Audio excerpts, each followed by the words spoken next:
The Qur'an, the holy book of Islam, places great emphasis on the reality of death. It is not the end, but a transition to an afterlife of rewards and punishments based on one's deeds. The moments before death offer a glimpse into the eternal fate that awaits. The Qur'an provides vivid descriptions of the contrasting experiences of the dying, depending on their faith and actions. This serves as a powerful reminder of the importance of living a righteous life. Death is an inevitable reality, a moment of truth all will face. How one dies reflects how one lived and foreshadows what comes after. This knowledge inspires Muslims to live with purpose, striving to please God.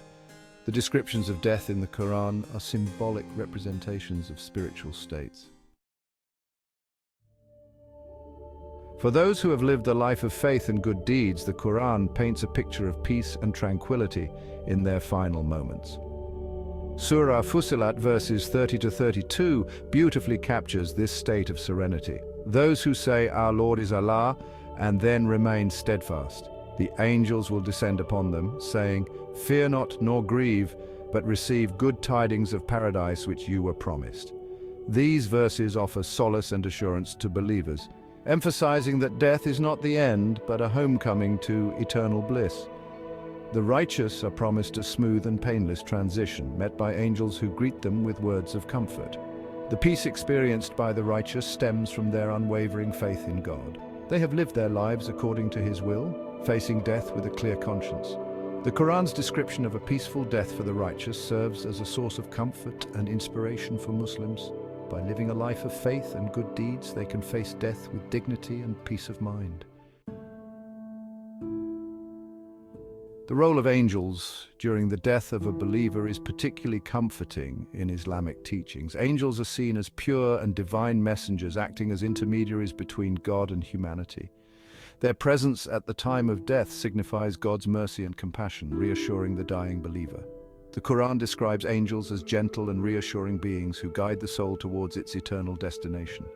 This angelic presence serves as a reminder of God's love and care for His faithful servants. Muslims are encouraged to find solace in this knowledge, striving to live lives worthy of such divine grace.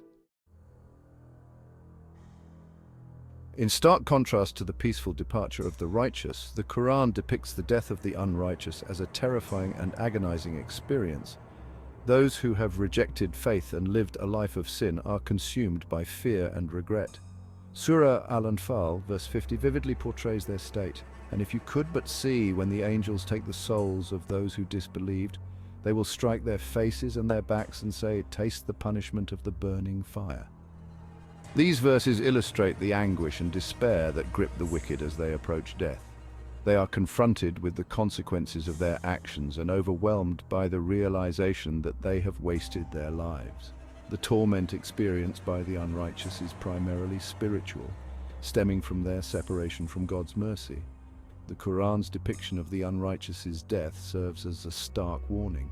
It highlights the importance of making amends before it is too late. It encourages people to turn away from sin and embrace a life of righteousness.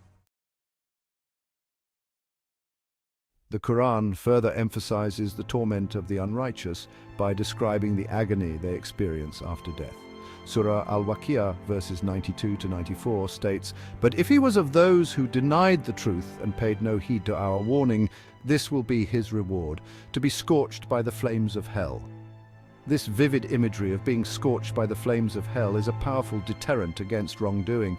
The punishment described is not just physical pain, but the unbearable anguish of knowing they brought this fate upon themselves. The Qur'an emphasizes that this punishment is the natural consequence of their actions.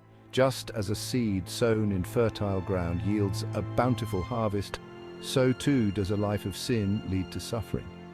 This description of the afterlife is meant to instill a sense of accountability in believers. It reminds them that every choice they make has eternal significance. The contrasting descriptions of death in the Qur'an serve as a powerful moral compass for Muslims. They highlight the importance of living a life of faith, righteousness, and good deeds. The peace and tranquility promised to the righteous serve as a beacon of hope. The terror and anguish awaiting the wicked serve as a stark reminder of the consequences of straying from the path of God. These teachings guide individuals towards making choices that lead to eternal happiness. The Qur'an's message is clear. Our choices in this life have eternal consequences. By reflecting on the descriptions of death and the hereafter, Muslims are encouraged to live with intention. They should make the most of their time on earth to secure a place in paradise.